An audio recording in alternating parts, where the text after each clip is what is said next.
Terima kasih Nada. Bismillahirrahmanirrahim. Assalamualaikum warahmatullahi wabarakatuh. Assalamualaikum warahmatullahi wabarakatuh. Waalaikumsalam warahmatullahi wabarakatuh. Alhamdulillah ala kulli halin wa ni'matin. Assalatu wassalamu alaika ya Rasulullah. Assalatu wassalamu alaika ya Habiballah. Assalatu wassalamu alaika ya Nabi Allah. Allahumma salli wa sallim wa barik ala sayyidina Muhammadin wa ala alihi wa sahbihi wa barik wa sallim ajma'in. Al-Fatihah. A'udzu billahi minasy syaithanir rajim. Bismillahirrahmanirrahim.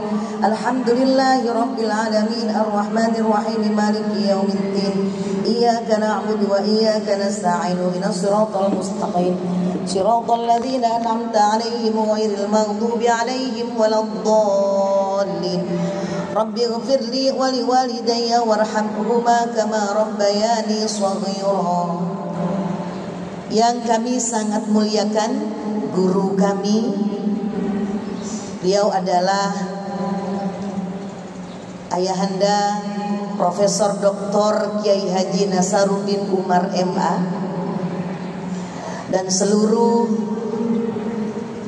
badan pengelola pelaksana Masjid Istiqlal Jakarta yang kami sangat banggakan, Rokiain Rokiat, Bapak Ibu yang kami sangat banggakan, pemirsa TV Istiqlal yang berbahagia. Puji syukur kepada Allah Subhanahu wa taala atas nikmat iman, nikmat sehat, nikmat takwa, sehingga kita bisa menambah ibadah kita pada siang hari ini dengan tolabul ilmi, sharing dengan kami, dan tentunya dengan niat itikaf karena Allah Subhanahu wa taala. Salawat serta salam semoga Allah tetap limpahkan kepada beliau, junjungan kita Nabi Muhammad sallallahu alaihi wasallam, yang nanti di yaumil qiyamah insyaallah kita dapat syafaatul uzma dari beliau, bermusafahah dengan beliau, dan insyaallah bercengkrama indah dengan beliau. Ayah bunda rokiin rokiat yang kami sangat banggakan, sharing saya pada siang hari ini adalah kitab Fathul Mu'in, babnya bab as-siyam atau bab puasa. Bismillahirrahmanirrahim. Qala al-musannif, qala al-muallif rahimahullahu ta'ala wa nafa'ana bihi wa bi'ulumihi fid dharaini amin. Saya ambil saja langsung karena waktunya tidak banyak. Saya sudah lewatkan masalah niat berpuasa. Ini saya langsung saja bicara batalnya puasa. Bismillahirrahmanirrahim. Wa yuftiru 'amidun la nasin lis-shaumi wa in kasura minhu nahwu jima'in wa aklin. 'Alimun la jahilun bi anna ma ta'atahu muftirun li qurbi islamihi aw nash'ihi bi badiyatin ba'idatin amman ya'rifu dzalika mukhtarun la mukrahun lam yahsul minhu qasdun wala fikrun wala taladdudun bi jima'in wa illam yunzal. Batal puasa kita orang yang sengaja itu bukan lupa bahwa kita sedang berpuasa, seperti kita melakukan hubungan suami istri atau melakukan makan secara banyak, yang dia orang itu atau kita mengetahui atau alimun.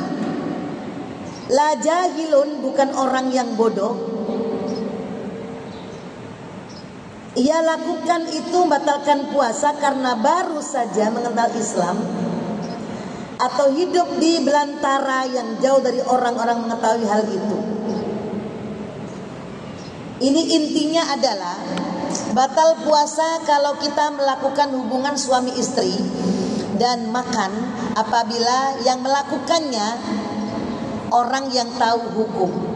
Tidak batal puasa kalau orang yang melakukannya tidak tahu hukum. Maknanya adalah orang itu baru masuk Islam atau mu'allaf. Yang jadi masalah buat kita kadang-kadang, masuk Islamnya sudah 30 tahun dia masih bilang mu'allaf. Masuk Islamnya sudah 5 tahun dia bilang masih mu'allaf. Kita ambil rata-rata di sini. Apabila mu'allafnya baru sebulan atau 2 bulan, itu bisa dimaklum kira-kira nih ya, pada bulan ini dia mu'allaf, besok Ramadan dia puasa Ramadan. Belum sempat mengkaji batalnya puasa, dia melakukan hubungan suami istri siang hari, maka hal itu tidak menjadi batal karena dia mu'allafnya masih baru. Tapi kalau mu'allafnya sudah lama, tentunya dia ada waktu jeda untuk belajar Islam, maka mu'allafnya sudah bukan dibilang mu'allaf lagi. Kemudian wastimna'in walau biyadihi au biyadi halilatihi au bilamsin lamma yungkidu lamsuhu bila hailin la biqublatin wa dhammin limra'atin bihailin au ma'ahu wa in taqarrara tabi syahwatin wa in taqarrarata bi syahwatin au kanal hailu rafiqan. Batal puasanya apabila kita melakukan istimna atau onani, sekalipun memakai tangan sendiri atau tangan istrinya, atau dengan persentuhan yang jika dilakukannya tanpa tabir bisa membatalkan wudhu. Puasa tidak batal sebab mencium atau merangkul wanita dengan bertabir sekalipun berulang kali dan bersyahwat atau tabirnya tipis. Dari alinea ini bisa kita simpulkan bahwa ini, mohon maaf ngajinya urusan orang gede. Berarti batal puasanya apabila sedang berpuasa ada orang yang sengaja dia istimna.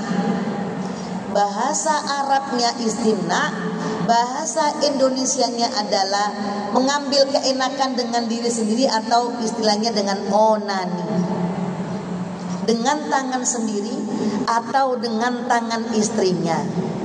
Nah, jelas batal itu. Yang kedua adalah tidak batal suami istri dia berpuasa apabila dia berpelukan atau berciuman, tapi mohon maaf tidak berciuman bibir, mungkin pipi atau mungkin juga kening. Nah, dengan berciuman itu dia bersyahwat gitu kan ya, bersyahwat. Nah, hal itu tidak membatalkan puasa secara syar'an, tapi secara hakikatnya yang batal puasanya adalah pahalanya. Yang berkurang adalah pahalanya. Jadi gini, umpama ada suami istri, kemudian dia berpelukan atau bercium pipi atau bercium kening, kemudian katakanlah kita bersyahwat, maka hal itu tidak membatalkan puasa. Karena apa? Karena hal itu belum menjurus kepada hubungan suami istri.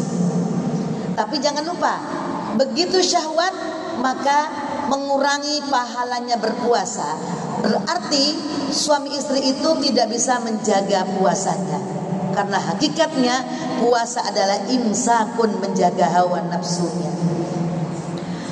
Falau dhammam ra'atan au qabbalaha bila mulamasatin badanin bihailin bainahuma fa anzala lam yuftir lintifa'il mubasyarati kal ikhtilam wal inzal binadrin wa fikrin. Maka apabila seorang laki-laki merangkul atau mencium wanita dengan tanpa terjadi persentuhan sesama badan karena ada tabirnya di antara mereka berdua kemudian inzal, maka puasanya tidak batal sebab tidak terjadi sentuhan sama kulit sebagaimana ikhtilam atau keluar mani karena bermimpi atau inzal disebabkan oleh pandangan atau lamunan. Nah, ini lebih jurus lagi. Apabila suami istri berpelukan masih menggunakan tabir atau menggunakan baju, namun ternyata keduanya itu keluar atau yang suaminya keluar sesuatu, maka hal itu juga tidak batal puasanya. Karena pertama, keluarnya itu dianggap seperti bermimpi. Kedua, keluarnya itu dianggap seperti tidak sengaja. Namun kalau dipandang dari sisi filosofi atau segi ilmu tasawuf, jelas itu batalkan pahala puasa atau mengurangi pahala puasa. Tapi kalau bicara fikih, tidak batal puasanya karena inzalnya suami itu dianggap dia ikhtilam atau ngimpi atau yang tidak sengaja itu. Walau lamasa mahraman aw sya'ram ra'atin fa anzala lam yuftir li adamin naqsi bihi. Apabila bersentuhan kulit dengan mahram sendiri atau rambut wanita bukan mahram kemudian inzal, maka puasanya tidak batal sebab perbuatan seperti itu tidak membatalkan wudu. Apabila, sekarang lain lagi kasusnya, apabila ada orang yang bermahram, contoh adik dengan kakak, mohon maaf ya, bapak dengan anak perempuan tentunya, ponakan dengan tantenya, ponakan laki-laki dengan tantenya, mahram kan itu mahram ya. Mahram adalah orang yang haram dinikah. Nah, dia ternyata bersentuhan kulit, kemudian dia berpuasa, kemudian dia inzal kan, maka puasanya itu tidak batal. Yang kedua, kalau ternyata yang nyentuh hanya rambut, nah gitu kan, rambut dengan tangan orang yang bukan mahram, dia inzal juga, maka hal itu juga tidak batalkan puasa. Apa alasannya? Alasannya karena menyentuh rambut itu tidak batalkan wudu, gitu kan? Dan apabila antara yang mahram itu bersentuhan juga tidak batalkan wudu. Andai kata inzal, hal itu dianggap tidak batalkan puasa. Alasannya karena kasus dua-duanya itu tidak batalkan wudu. Sebenarnya secara implisit yang ingin saya bahas bukan hanya itu, Bapak Ibu yang kami sangat banggakan, kemudian para pemirsa TV Istiqlal yang kami sangat muliakan. Ada sebuah hadis Nabi Muhammad SAW, muru auladakum bis shalah wahum abnaun sab'a sinin wadribuhum 'alaiha wahum abnaun asyruna wa farraqu bainahum fil madaji'. Jelas hadis Nabi berbunyi bahwa perintahkan anak-anakmu untuk sholat ketika dia usia 7 tahun. Pukullah bab sholat itu kalau dia gak mengerjakan sholat ketika usia dia 10 tahun. Dan jangan lupa dalam usia dia wajib sholat itu yang paling utama adalah wa farraqu bainahum fil madaji', maka pisahkanlah tempat tidurnya. Jadi problematika kita di Jakarta yang punya satu kamar gitu kan ya, maaf gitu kan ya, kontrakannya hanya satu kotak, katakanlah 4x4 gitu ya, atau 4x5 gitu. Disitulah ruang tamu, disitulah tempat tidur, kamar mandi sedikit mojok, disitulah tempat istirahat dan makan. Nah, problemnya adalah apabila datang malam, maka katakanlah orang tua 2, bapak ibu, anaknya 3, nggak ada space lain kecuali di situ. Nah itu kan ya, space kita lain kecuali situ, hanya situ ada tempatnya. Bahaya nggak? Kata orang Jawa Timur, gak bahaya tah gitu kan. Bahaya banget itu, sangat bahaya. Kenapa? Karena hadis Nabi Rasul sudah warning kan jauh-jauh, wa farraqu bainahum fil madhaji. Dengan cara apapun bapak ibu harus menyewakan satu kamar lagi buat anak-anak kita. Dengan segala upaya pisahkan dari ranjang kita. Kenapa? Tadi kan, apabila 2 hamba Allah yang dia mahram, bapak dengan anak perempuan, kakak adik laki perempuan, gitu kan, bersenggolan kulit dengan kulit, secara wudhu dia nggak batal karena mahram, dan dia nggak bisa nikah. Tapi pegangan inzal, keluar mani yang laki-lakinya, itu inzal namanya. Dia berpuasa, hukum fikihnya nggak batal puasanya. Karena apa? Karena dia adalah mahram. Mahram kan, inzalnya mahram. Inzalnya nggak sengaja lah. Karena bukan yang apa namanya? Bukan yang dengan sengaja dengan. Nah, tapi pendidikan tasawufnya nggak dapat sama sekali. Kenapa berpuasa Anda bisa inzal gitu loh kan?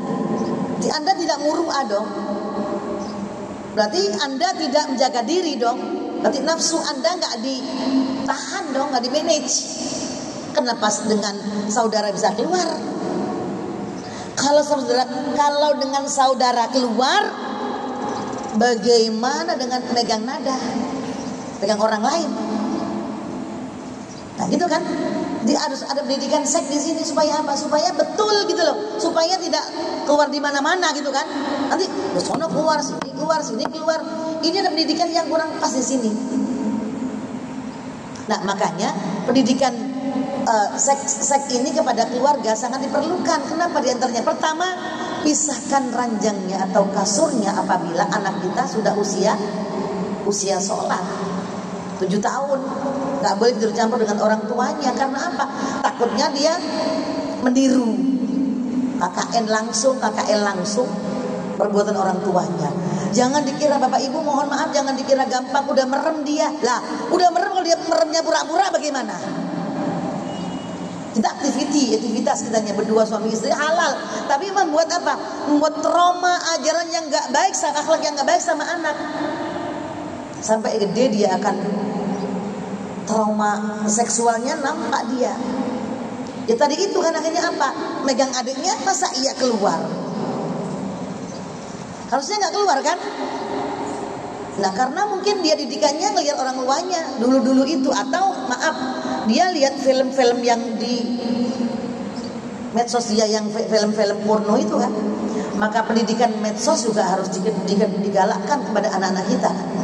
Berarti bagaimana memanage medsos anak-anak kita agar dia tidak menonton konten-konten pornografi. Banyak kasus Bapak Ibu yang saya sangat muliakan.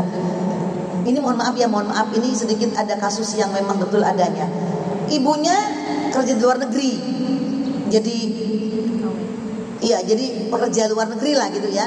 Sekarang namanya PMI, Pekerja Migran Indonesia. Sekarang PMI namanya. Di rumahnya ada ayah sama anak perempuannya, gitu kan? Atau Mbah Kong dengan cucu perempuannya. Nah kok kenapa? Maaf ya, ada yang hamil anak perempuan itu. Siapa yang ngerjain? Siapa yang menghamilinya? Mbahnya atau ayah kandungnya. Kenapa? Ada yang salah di sini pendidikan seksualnya. Kenapa salah? Dua-duanya salah. Makanya dalam Islam ada hukum khalwat kan.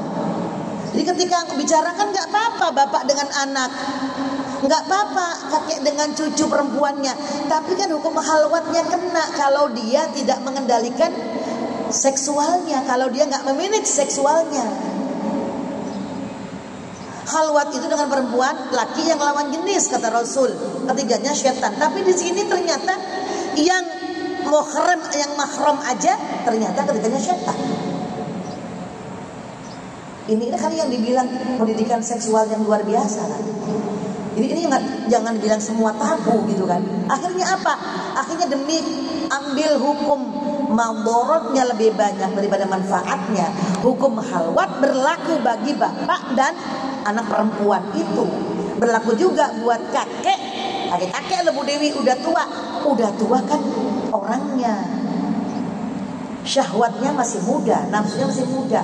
Maka alangkah baiknya kalau si anak perempuan itu misahkan langsung bisa rumah tantenya kos bilang sama mamanya sana di luar negeri sana, bilang, "Ma, aku kirim duit, Ma, aku pengen kos 1 kamar." "Kenapa, Nak?" "Kan rumah sama bapak, sama kakek umpama." "Enggak, Ma, enggak apa-apa, enggak nyaman aja." Nah, gimana alasannya? Jadi memang harus tahu diri masing-masing. Kira-kira kok kakeknya agak genit gitu ya, atau bapaknya agak beda gitu. Maka harus tahu yang begini-ini. Nah, ini sesungguhnya Rasul sudah sinyalir dari awal-awal, wa farraqu bainahum fil madaji, gitu kan, pisahkan ranjangnya, tempat tidurnya, pisahkan ruangannya, bahkan pisahkan rumahnya kalau dia khalwat ternyata. Apabila dia madorot walaupun dia mahram. Emang hukum amnya mahram, tapi taksis kecuali dia. Kenapa? Karena dia kondisinya mendukung. Ibunya keluar negeri, nggak ada orang lain selain berdua itu. Tumbuh benih-benih cinta terlarang antara anak dengan bapaknya. Na'udzubillah min dzalik, summa na'udzubillah min dzalik. Jangan sampai kena kita yang kayak begitu. Bapak Ibu, Rokiah, pemirsa TV Istiqlal yang kami sangat muliakan. Wala yuftiru bi khuruji madhiin khilafan lil malikiyah. Kalau keluar air madhi tidak batalkan puasa, lain halnya menurut pendapat ulama madzhab Maliki. Wastiqaatin ay istid'ai qai'in wa illam ya'ud minhu syai'un li jawfihi bi attaqayya mukisan aw 'ada bi ghairi ikhtiyarihi fa huwa muftirun li 'ainihi.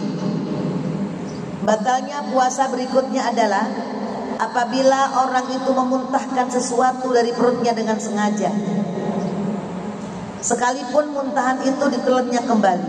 Misalnya sengaja buat muntah dengan cara melogoknya atau merogohnya mulutnya, maka dia akan batal puasanya. Tapi kalau muntah biasa, nggak dikorek, itu nggak batal puasanya.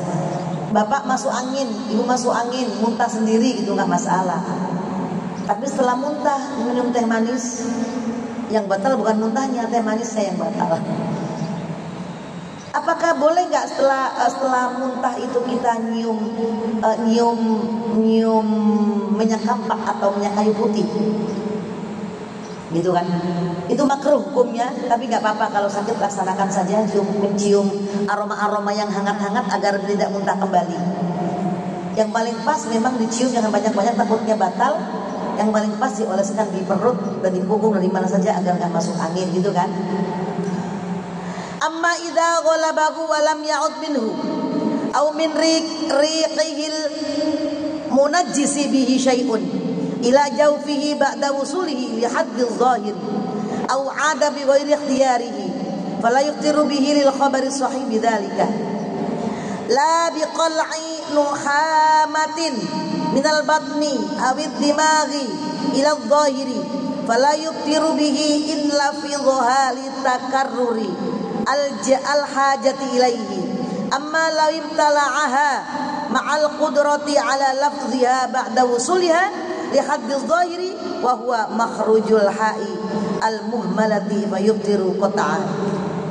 Puasa enggak batal lantaran sengaja mengeluarkan lendir atau dahak dari perut atau dahak otak jika dilepihnya karena seringnya perlu melakukan perbuatan itu. Apabila jika lendir itu telah sampai dari daerah luar kemudian telah kembali padahal puasa melepihnya, maka secara pastilah adalah membatalkan puasa. Batas daerah luar adalah mulai letak makhrajul huruf. Jadi begini, kalau bapak ibu maaf ya, ini jorok ya, tapi ini ngaji. Bapak ibu mengeluarkan dahak puasa nggak batal dong. Dahak yang dalam di otak sini ada dahak yang nempel, keluarkan. Maaf nih, puasa ruqyah. Pas ruqyah kan itu kan, gitu kan, banget itu nggak batal, nggak masalah. Karena apa? Dahak, bukan muntah makanan. Itu dahak soalnya, nggak masalah, nggak batal berarti. Walau dakhalat dubabatun jaufahu au aftara bi ikhrajiha mutlaqan wa jazalahu in darrahu baqauha ma'al qada kama afta bi syekhona. Apabila ada nyamuk masuk ke dalam perut, maka secara mutlak atau maudhor atau manfaat atau tidak mengeluarkannya kembali, puasa menjadi batal. Diperbolehkan mengeluarkan kembali jika dengan tetap berada dalam madharat dengan kewajiban mengkontunya puasa. Jadi gini, maaf lagi. Puasa kita mangap, masuk nyamuk. Jangan nalar ya jiksi. Nyamuknya masuk. Makanya kalau mangap jangan nguap, kalau nguap jangan lebar-lebar ya nada ya. Kalau puasa nguap, gitu kan ya. Makanya tutup, kata Rasul, yang namanya nguap itu sunnah tutup. Ini nguapnya dilepas, masuklah nyamuk. Batal puasanya kalau ternyata kita merogohnya sampai keluar nyamuk itu. Kenapa batal? Kan niatnya ngeluarin nyamuk. Berarti kita yang merogoh itu hukumnya sama dengan mengeluarkan muntah dengan sengaja. Gitu. Jadi gimana sebaiknya? Udah diem aja. Udah diem aja, jangan keluarin lagi. Telan aja udah. Nada. Kecuali jangan dilogok. Jangan dirogoh atau muntah. Karena psikologinya jalan jijik itu kan ya, mungkin ininya bicara jijik keluar. Itu nggak batal. Kenapa nggak batal? Karena muntah dengan sendirinya. Yang batal kan di logonya itu kan ada. Itu yang batal. Nah, gitu kan ya. Jadi kalau gitu ada binatang yang masuk, kalau bapak ibu keluarkan dengan sengaja batal puasanya. Ada binatang yang masuk, muntah sendiri, kalau psikologinya berjalan, maka nggak batal puasanya. Oke. Udah belum nada? Bentar lagi, oke.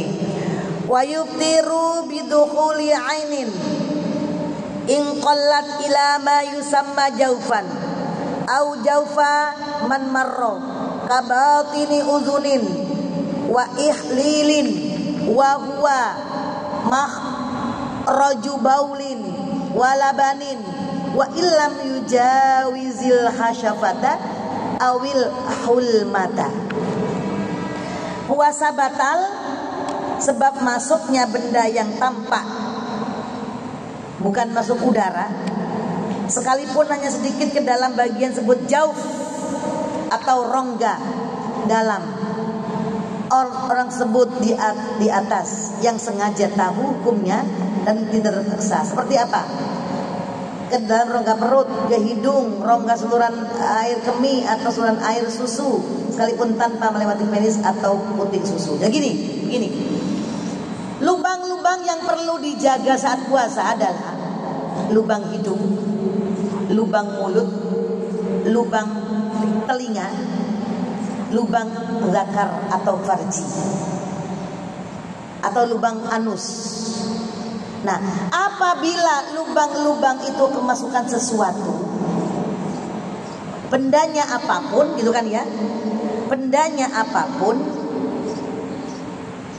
maka hal itu menjadi batal, walaupun sedikit masuknya. Katakanlah ini jorok lagi ya, nada. ada gala itu, gala atau apalah segini, lidi segini. Bukan nasi ya, bukan nasi. Segini kemasukan lidi kita. Iya, debus kali ya, lidinya jadi lunak gitu. Masukkan lidi, batal puasanya. Gitu kan? Atau puasa-puasa masukin air ke hidung.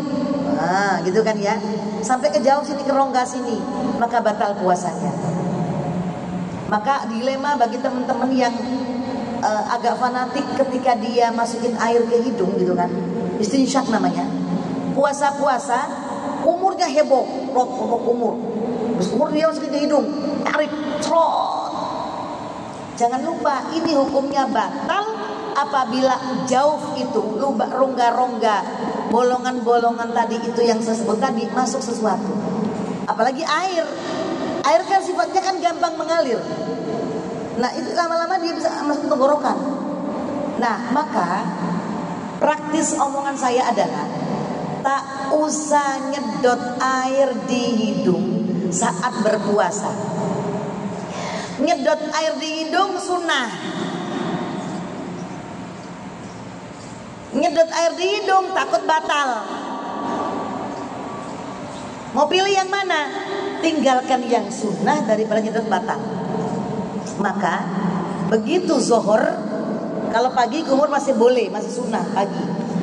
Begitu zuhur, kumur dan istinsyak itu hukumnya makruh, bahkan bisa menjadi haram atau batal puasanya kalau terlalu dalam kumurnya atau masukin benda ke hidungnya. Udah gitu kumurnya air aqua, kumurnya air kulkas. Tambah lagi pakai sirup merah lagi kumurnya. Itu bocah banget ya. Gitu kan. Ada kan bocah yang dia itu buka kulkas gini kan, mangap itu kan. Buka kulkas mangap. Kenapa? Biar kena uap gitu kan. Ya kalau masuknya ke dalam itu kan angin ya gak batal, cuma makruh hukumnya. Nanti kalau benda hukumnya maka makruh puasa, maka batal puasanya kalau masuk ke rongga-rongga yang tadi saya bilang tadi. Baik yang masuk itu benda ataupun keras atau benda halus. Di sini kalau mau terusin adalah wa wusulu usbu'il mustanjiyati ila wara'i ma yadhharu min farjiha inda julusiha ala qadamaiha muftirun wa kadza wusulu ba'dul anamilati ilal masrabati kadza atlaqahul qadi. Sampai gitu kan ya, jari wanita itu ketika istinja gitu kan ya, dimasukkan ke dalam bagian vaginanya ketika terlalu dalam gitu kan ya, dalam posisi jongkok membatalkan puasanya. Jadi Bapak Ibu yang saya muliakan, ibu-ibu nih ya, jadi kalau puasa jangan terlalu dalam memasukkan jari ke vagina atau ke dubur kita, karena bisa membatalkan puasa. Apalagi memasukkan air semprotan atau shower ke vagina atau ke dalam dubur kita. Kubul dubur kalau dimasukkan jari terlalu dalam batalin puasa. Kubul dubur kalau dimasukkan shower dan airnya sengaja dijosin ke dalam, hukumnya juga batalkan puasa. Jangan dianggap remeh ya perempuan ya yang ini. Gitu. Udah cukup. Baik, Nada udah ngasih kedipan mata. Sadaqallahul azim. Allahu a'lam bishawab. Jadi ini babnya tidak banyak, namun karena setengah jam waktunya cukup dulu. Nada teruskan. Monggo, dan silakan. Baik, terima kasih kepada Ustazah Dewi Andriani. Pada